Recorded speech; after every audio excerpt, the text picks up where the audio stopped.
Class করা, আমার হচ্ছে প্র্যাকটিস ক্লাস করা, আমার পরীক্ষা এখানে, ইভেন আমার যে মানে ভিসার যে সবকিছু এখান থেকে। তো আমি বলবো যে আপনারা খুবই লাকি, পেট্রোনাসে আপনারা মানে সুযোগ পেয়েছেন। তো পেট্রোনাসে হচ্ছে আমি বলবো যে আপনারা অলরেডি এক পা দিয়ে ফেলছেন মানে বাইরে যাওয়ার জন্য, শুধু আরেকটা পা হচ্ছে আপনাদের পরিশ্রম করতে হবে, মানে লেগে থাকতে হবে, ঠিক আছে। আর স্যারের মধ্যে একজন টিচার পেয়েছেন, মানে উনি এতটা কোয়ালিটি সম্পন্ন টিচার আর এতটা ফ্রেন্ডলি, মানে আপনারা ক্লাস করতেছেন হয়তো বুঝতে পারতেছেন, আরো সামনে যাবেন আরো বুঝবেন। আর হচ্ছে পেট্রোনাসের ব্যাপারে যেটা বলবো, আসলে আমি বলবো এটা হচ্ছে আমার ক্ষেত্রে হচ্ছে সেকেন্ড হোম। মানে আমি বাসায় যতটা না থাকছি তার থেকে বেশি থাকছি হচ্ছে পেট্রোনাসে। সকালে আসতাম, আমি একদম রাত্রে বাসায় যেতাম। তো এখানে আমি ক্লাস করছি, তারপরে হচ্ছে আমি প্র্যাকটিস ক্লাসে যেতাম, সাথে সাথে ক্লাস শেষ হলে আমরা প্র্যাকটিস চলে যেতাম।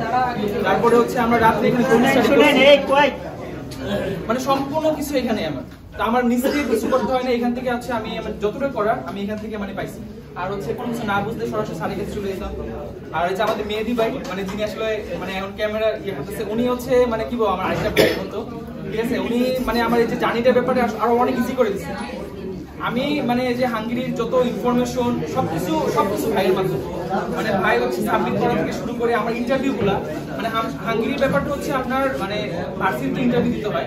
এই ইন্টারভিউ গুলো উনি মানে মিনিমাম 30টার মধ্যে ইন্টারভিউ আমার নিচ্ছে, আরো বেশি হবে। বিভিন্ন টিচারের মাধ্যমে নিচ্ছে, আমাদের জড়তা কমেছে, মানে আমাদের ফ্লুয়েন্সি যাতে বাড়তে থাকে, আমাদের কনফিডেন্স লেভেল যাতে বাড়তে থাকে। এবং আমি বলবো যে এই কারণে হচ্ছে আমি ইন্টারভিউ গুলো খুব সহজভাবে দিচ্ছি। আর আমার হচ্ছে আজকে আমি আমার ভিসা পাইছি। আর সবার জন্য শুভকামনা রইল। আমিও চাই যে আপনাদের মানে সবাই ভিসা হোক, এবং আপনারা যে উদ্দেশ্যে আসছেন, মানে উদ্দেশ্য সকল বাবা মার যে একটা যে ইয়া নিয়ে আসছেন আপনারা, ওটা সবার যাতে পূরণ হবে।